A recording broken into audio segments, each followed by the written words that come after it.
Hello! Time for a little overview of what to do on the writing equations assignment. On each of these graphs, just write the equation for the graph.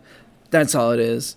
So let's start with, we'll use number 2 as an example. So I'm going to use f of x equals, and then I need to look at the function, figure out what type it is first. Well, this is a square root graph, so I'm going to put square root.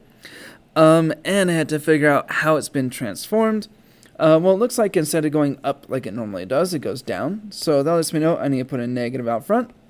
That's how you reflect over the x-axis. You just put a negative out front. And I see my center, or my starting point there, isn't at 0, 0. It's at 2, 0. So it has moved to the right 2. So I'm going to take x, I'm going to put minus 2 inside there. And it looks like it hasn't gone up or down at all. So out here is just going to stay blank.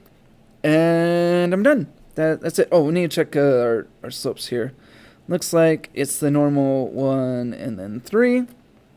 And so I don't need to like put a number in front. It's just the base amount there. Ta-da! I wrote out my equation.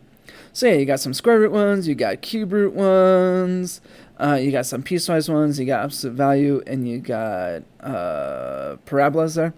Let's do the piecewise one.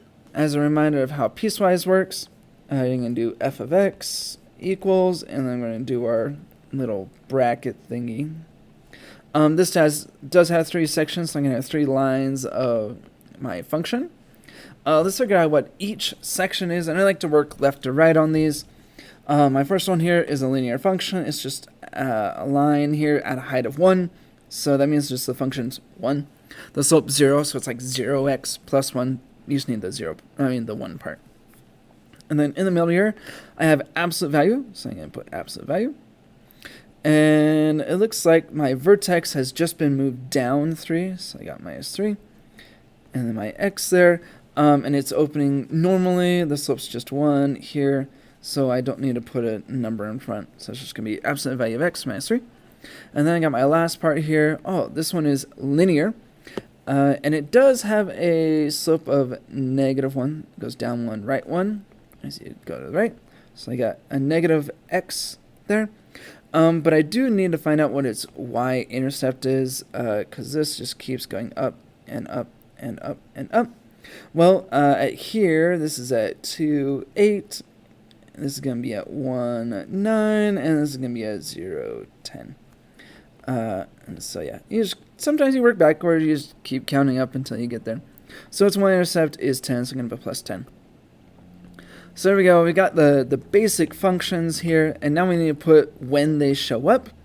And so I like to draw a little dashed line to separate where things are happening at.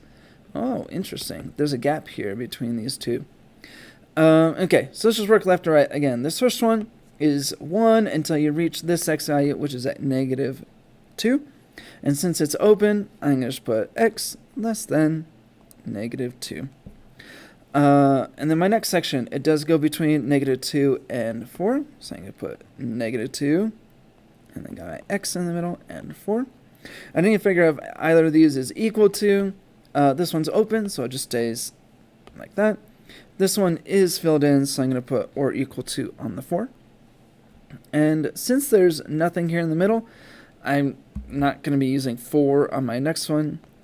But this last section are for the x's starting at 5. It's the x's to the right of 5 or greater than 5.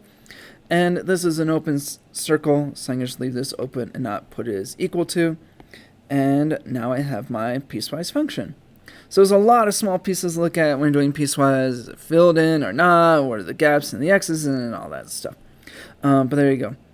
The other one's going to be a lot more straightforward. Good luck on writing equations.